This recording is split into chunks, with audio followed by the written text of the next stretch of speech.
The light bulb. We're all familiar with it. Its light shines across the globe. But what about the man most associated with this invention? How did a telegrapher from Ohio go from inventing improvements to the telegraph to effectively creating the motion picture industry? And what lies, tricks, and deceptions did he use to get there? Today, we take a look at the dark side of Thomas Edison.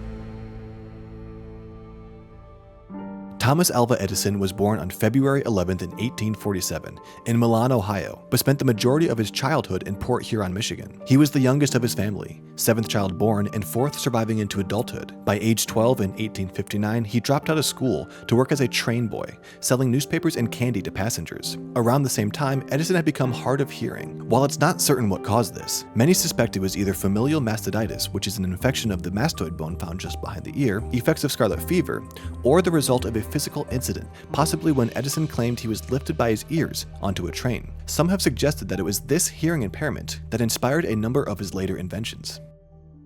By 1863, Edison learned telegraphy and became an apprentice telegrapher. He transcribed messages that were received and printed in Morse code. Between 1863 and 1868, he traveled around the US, migrating to the next available telegrapher job. However, when telegraphs moved toward a practice of only expressing Morse code audio for telegraphers to decode, he worked to invent a duplex telegraph, which could transmit two messages on one wire, and a printer that could automatically transmit the signals to letters. From 1869 to 1875, Edison lived and worked in Newark, New Jersey. He primarily focused on inventing during this time, leaving the trade of telegraphy behind, and occasionally aiding Western Union with other electrical-based projects like improving their early telephone. However, despite leaving the trade, a number of his inventions during this time would be telegraphy-related.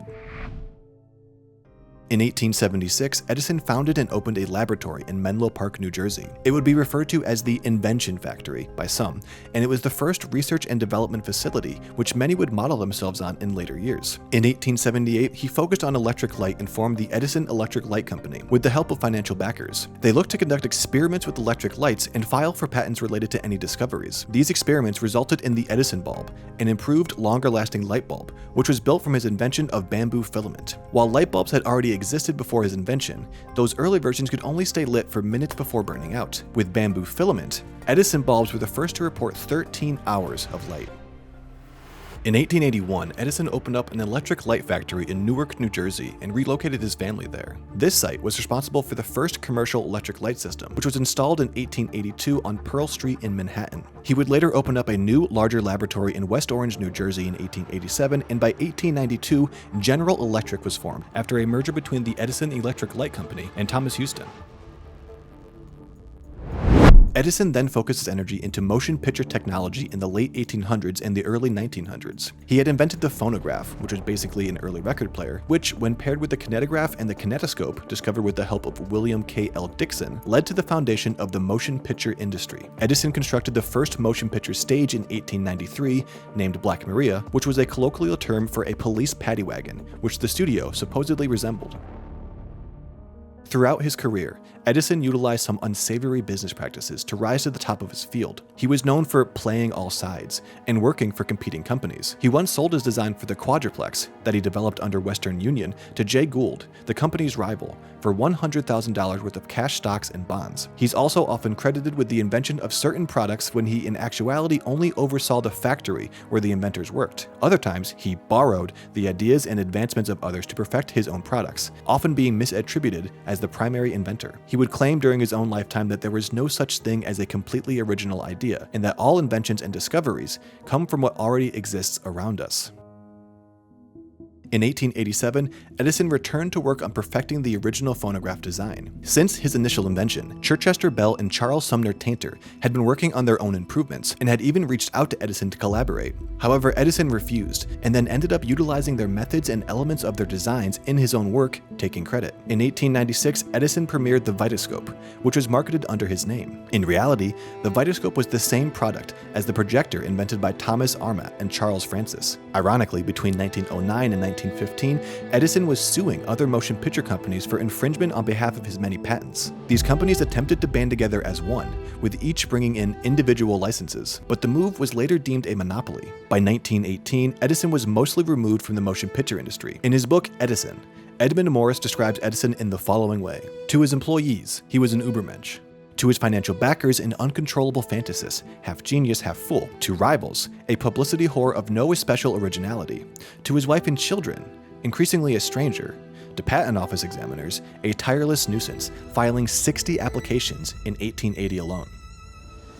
In addition to his ruthless business practices, Edison also put himself at odds with other inventors and entrepreneurs of his day, like Nikola Tesla and George Westinghouse. Tesla had been an employee of Edison at one point, but they differed on their stances of electrical current types. Edison's designs relied on direct current, or DC, whereas designs by Tesla and Westinghouse relied on alternating current, or AC. While DC was better suited for providing electricity to many buildings that were stationed close together, AC was cheaper and could also send electricity over long distances. As AC was becoming more popular, Edison began to fund and personally create a series of campaigns meant to demonize AC. He created ads that claimed AC had the potential for deadly accidents, and funded public demonstrations, which he described as experiments, of showing how AC could be used to kill animals. He then moved from animals to humans when he secretly funded the creation of the first electric chair, which ran on AC, as a final attempt at creating a fear-based campaign around AC. The idea for electricity-based executions had already existed, and Edison had been approached before to possibly aid in the design,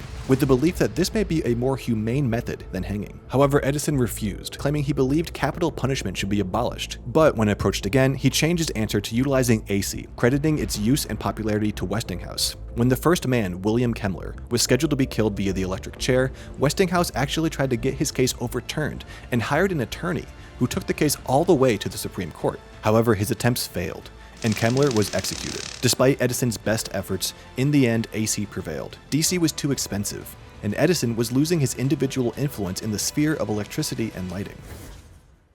Edison's personal life was also fraught with controversy. In 1871, Edison married his first wife, Mary Stilwell. She was 16 years old at the time of their marriage, and one of his former employees.